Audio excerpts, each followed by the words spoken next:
বাড়ির মায়ের আসন নিজেদের হাতে পরিষ্কার করতে খুবই ভালো লাগে। নমস্কার, হ্যালো, আমি বিকি। পুজোর দ্বিতীয়টি ব্লগে আপনাদের স্বাগতম। আজ আমরা আমাদের বাড়ির মার ঘর নিজেরাই পরিষ্কার করব।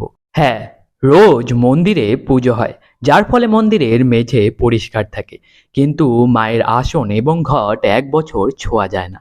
মন্দিরটি যেহেতু বাড়ির একেবারে সম্মুখেই, তাই ওয়ালগুলিতে এক্সট্রা একটি ধুলোর আবরণ জমে। মন্দিরটি পরিষ্কার করছি আমি আর আমার বড় বম্মা, যিনি এই বাড়ির প্রথম বউ। এনার সাথেই পরিচয় করিয়ে দিব পরের একটি স্পেশাল ভিডিওতে। আমাদের এই মন্দির প্রায় 20 থেকে 25 বছর পুরনো। মডিফিকেশন কিছু করা হয়েছে, কিন্তু মন্দিরের স্ট্রাকচার সেমই আছে। মাকে বিসর্জন দেওয়ার পর আমাদের এই মন্দির আমরা খুবই নিষ্ঠার সঙ্গে নিজেরাই প্রত্যেক বছর পরিষ্কার করি। বাহ, আপনাদের সাথে কথা বলতে বলতে কাজ প্রায় কমপ্লিটই হয়ে গেল। তাহলে আজকের এই কাজটি তো প্রায় কমপ্লিটই।